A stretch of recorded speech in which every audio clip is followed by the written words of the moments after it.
Assistant ये flood relief camp लगाया हुआ है लोधरा वालों ने। ये असिस्टेंट कमिश्नर और डिप्टी कमिश्नर का नाम पहले आ जाए ना। और ये गवर्नमेंट कॉलेज है, अंदर जाके देखें तो आपको कुछ भी नज़र नहीं आएगा। यहाँ पे जो फ्लड रिलीफ वाले आएंगे लोग, उनके लिए ये जगह देखें। ये बाहर पैनाफ्लैक्स लगा हुआ है और अंदर देखें जी, कोई इंतज़ाम नहीं है। यहाँ सिर्फ बाहर पैनाफ्लैक्सों पे ख़र्चे हैं, अंदर सिर्फ ये देखें कोई टेंट खैमा कुछ नहीं लगा हुआ। भेड़ बकरियाँ हैं, लोग आएंगे फेंक देंगे उनको, अपनी मदद आपके तहत वो पड़े रहेंगे इधर। बस ये बहुत बड़ा काम कर दिया कमिश्नर ने। मुल्तान रीजन लगता है इसको, कमिश्नर मुल्तान साहब ने और डिप्टी कमिश्नर ने, असिस्टेंट कमिश्नर ने बहुत बड़ा काम कर दिया। इसीलिए तो कहते हैं ये मुल्क नाअहलों का मुल्क है।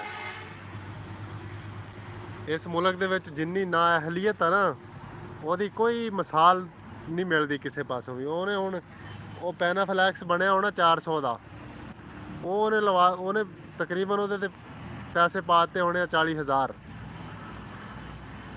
ਬਸ ਇੰਨੀ ਕਿ ਇਹਨਾਂ ਦੀ ਸੈਂਸ ਹੈ। ਕੋ ਪੈਨਾਫਲੈਕਸ ਲਟਕਵਾਤੇ ਆ ਸ਼ਹਿਰਾਂ ਦੇ ਵਿੱਚ, ਗੌਰਮੈਂਟ ਬਿਲਡਿੰਗਾਂ ਨੂੰ ਡਿਕਲੇਅਰ ਕਰਤਾ ਜੀ ਇਹ ਕੈਂਪਾਂ, ਅੰਦਰ ਆ ਕੇ ਦੇਖੋ ਇੱਥੇ ਕੋਈ ਇੰਤਜ਼ਾਮ ਕੋਈ ਨਹੀਂ, ਫਜ਼ੂਲ ਬਕਵਾਸ। ਬਸ ਇਹ ਇਹਨਾਂ ਨੇ CSS ਕਰਕੇ ਇਹ ਸਾਡੇ ਉੱਤੇ ਮੁਸੱਲਤ ਕਰ ਦਿੱਤੇ ਜਾਂਦੇ ਆ। ਨਾਅਹਿਲ ਤਬਕਾ, ਨਾਅਹਿਲ ਲੋਕ, ਅੰਦਰ ਕੋਈ ਇੰਤਜ਼ਾਮ ਕੋਈ ਕਿਸੇ ਪਾਸੇ ਨਜ਼ਰ ਆਉਂਦਾ। ਈਵਨ ਕਿ ਦੀਵਾਰਾਂ ਵੀ ਕੋਈ ਨਹੀਂ ਕਾਲਜ ਦੀਆਂ, ਐਸਾ ਇੰਤਜ਼ਾਮ ਕੀਤੇ ਆ।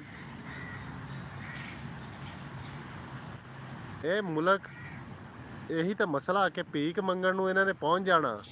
ਆਵਾਮ ਨੂੰ ਕੀ ਦਿੱਤਾ? ਆਹ ਵਾਈ ਹੋਈ ਜ਼ਮੀਨ, ਬਸ ਇਹ ਆਵਾਮ ਵਾਸਤੇ ਆ। ਬਾਕੀ ਹਰ ਸ਼ੈ ਜਿਹੜੀ ਹੈ ਨਾ, ਉਹ ਇਹਨਾਂ ਲੋਕਾਂ ਵਾਸਤੇ ਆ, ਇਹਨਾਂ ਸਰਕਾਰੀ ਲੋਕਾਂ ਵਾਸਤੇ ਆ। ਇਹ ਵਿਚਾਰੇ ਮਰ ਗਏ ਆ ਨਾ ਸਲਾਬ 'ਚ ਕੰਮ ਕਰਦੇ, ਇਹਨਾਂ ਨੇ ਡੁੱਬ ਕੇ ਮਰ ਜਾਣਾ ਇਹਨਾਂ ਨੇ ਉਹਦੇ 'ਚ। ਇਹ ਉਹ ਲੋਕ ਆ, ਅਸੀਂ ਕਿੱਥੋਂ ਤਰੱਕੀ ਕਰਨੀ ਆ।